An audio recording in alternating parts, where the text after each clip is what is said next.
साथियों, आजकल बहुत चर्चा एलपीजी को लेकर हो रही है। कुछ लोग हैं जो पैनिक क्रिएट करने का प्रयास कर रहे हैं, अपना एजेंडा चलाना चाहते हैं। मैं इस समय उन पर राजनीतिक टिप्पणी नहीं करना चाहता, लेकिन इतना जरूर कहूंगा कि ऐसा करके वो जनता के समक्ष खुद को एक्सपोज हो ही रहे हैं, पूरे देश का भी बड़ा नुकसान कर रहे हैं।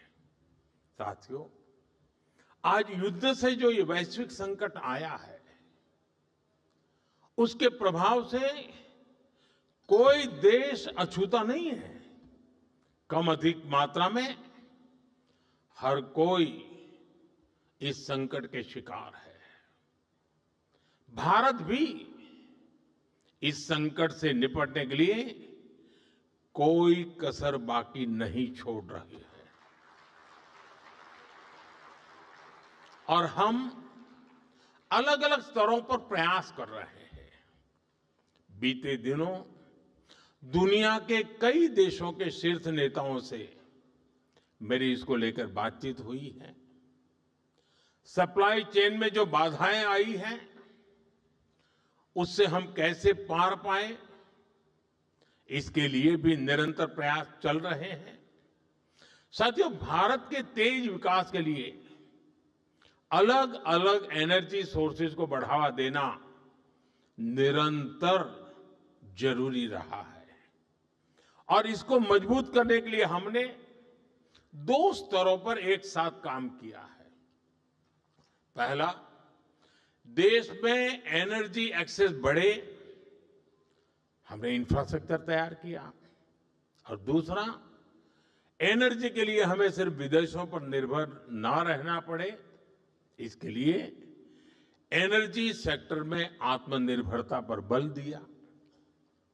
अब मैं आपको गैस सेक्टर के ही कुछ आंकड़े देता हूं।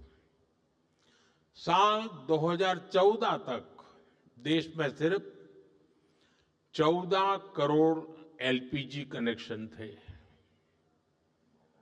यानी देश के करीब करीब आधे परिवारों के पास ही एलपीजी कनेक्शन था। आज 2 गुने से भी अधिक, यानी करीब 33 करोड़ घरेलू एलपीजी कनेक्शन है। बीते 11 वर्षों में हमने अपनी बॉटलिंग कैपेसिटी को 2 गुना किया है। डिस्ट्रीब्यूशन सेंटर भी 13,000 से बढ़ाकर 25,000 से अधिक हो गए हैं। 2014 में देश में सिर्फ 4 एलएनजी टर्मिनल्स थे, 4 एलएनजी टर्मिनल्स। आज इनकी संख्या भी बढ़कर 2 गुनी हो गई है। गैस पाइपलाइन जो करीब 3,500 किलोमीटर होती थी, उसको 10,000 किलोमीटर तक विस्तार किया है, क्योंकि करीब 60% एलपीजी विदेशों से आती है। इसलिए देश के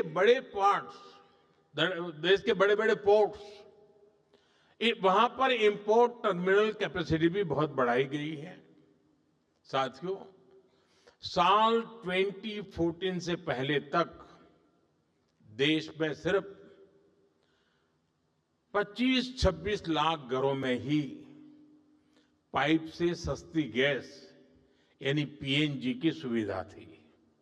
आज ये संख्या भी 1.25 करोड़ से अधिक पहुंच गई है। 2014 में देश में सीएनजी पर चलने वाली गाड़ियां भी 10 लाख से ज्यादा नहीं थी।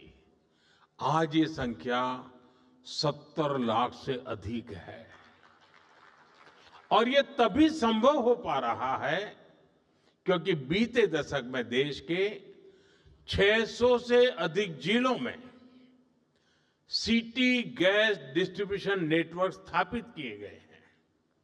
साथियों, इस वैश्विक संकट ने एक बार फिर दिखाया है कि किसी भी देश का आत्मनिर्भर होना इतना अधिक जरूरी क्यों है। इसलिए ही बीते वर्षों में हमने भारत को एनर्जी सेक्टर में आत्मनिर्भर बनाने के लिए होलिस्टिक तरीके से काम किया है।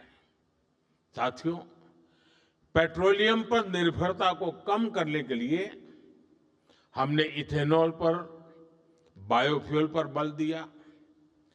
2014 से पहले देश में सिर्फ 1-1.5% इथेनॉल ब्लेंडिंग कैपेसिटी थी।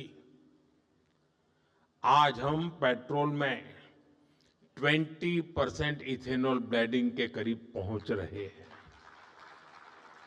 अगर ये काम न किया होता तो हमें बीते 11 वर्षों में करीब 18 करोड़ बैरल अतिरिक्त तेल विदेशों से खरीदना पड़ता।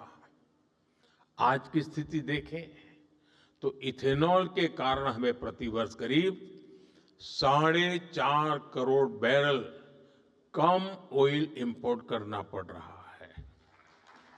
यानी करीब 1.5 लाख करोड़ रुपए की बचत तो देश को सिर्फ इसी से हुई है।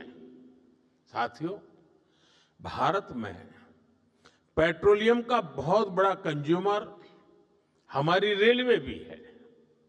हमारे देश में रेलवे लाइनों के इलेक्ट्रिफिकेशन का काम 60 साल पहले शुरू हुआ था। बावजूद इसके 2014 तक 2014 तक सिर्फ 20% रेलवे रूट का इलेक्ट्रिफिकेशन ही हो पाया था। बाकी रेलवे रूट्स पर हजारों डीजल इंजन चला करते थे। आज भारत में ब्रॉडगेज नेटवर्क का करीब करीब 100% बिजलीकरण हो चुका है।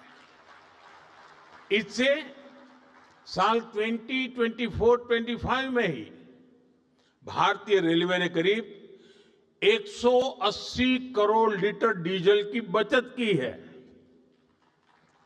अगर इलेक्ट्रिफिकेशन न हुआ होता तो हर वर्ष इतना डीजल बनाने के लिए एक्स्ट्रा क्रूड ऑयल इंपोर्ट करना पड़ता। ऐसे ही हमने मेट्रो का नेटवर्क बढ़ाया, इलेक्ट्रिक मोबिलिटी पर फोकस किया। एक और बहुत बड़ा काम हमने रिन्यूएबल एनर्जी को लेकर किया है। आज हमारी total install power generation capacity का आधा हिस्सा रिन्यूएबल सोर्स से आता है। हमारी कुल रिन्यूएबल क्षमता आज 250 गीगावाट के ऐतिहासिक आंकड़े को पार कर गई है। आप सोचिए, साल 2014 में भारत की सोलर पावर कैपेसिटी सिर्फ 2 गीगावाट थी। आज ये करीब 40 गुना बढ़कर 130 गीगावाट हो चुकी है। घरेलू उपयोग में गैस के अलावा बिजली अधिक से अधिक काम आए, इसके लिए पीएम सूर्यघर मुफ्त बिजली योजना लागू की गई है। अभी तक इस स्कीम के तहत करीब 30 लाख परिवारों ने रूफटॉप सोलर लगाए हैं।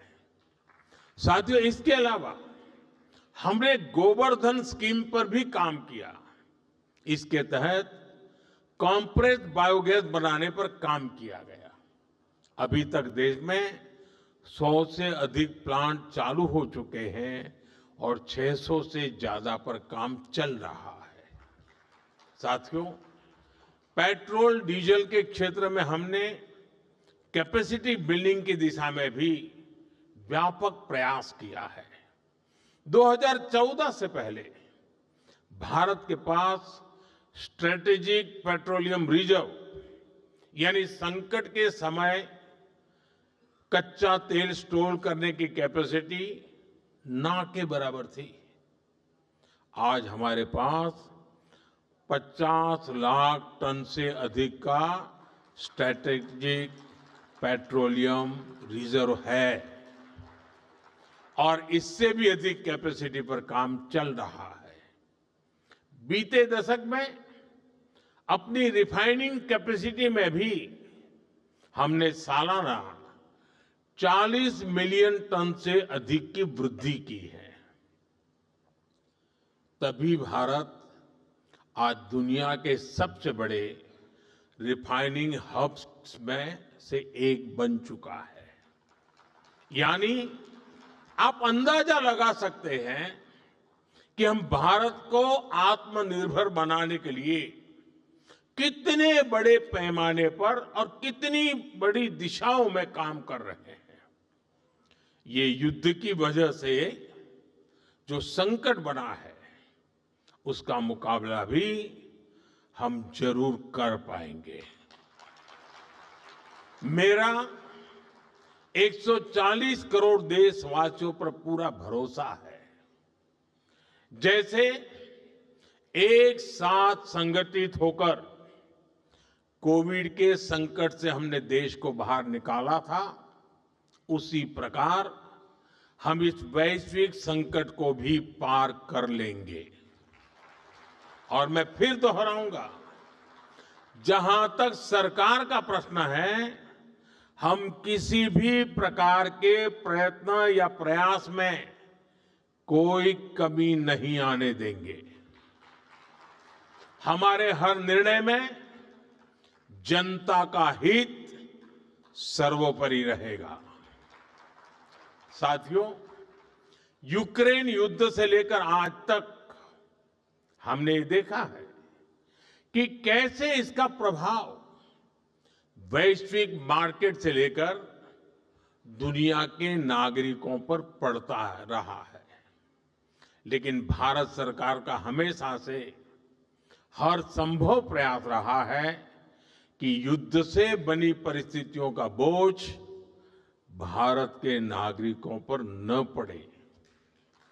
और जब रूस यूक्रेन का संकट बढ़ा था तो उस कालखंड में फर्टिलाइजर की कीमतें आसमान छूने लगी थी।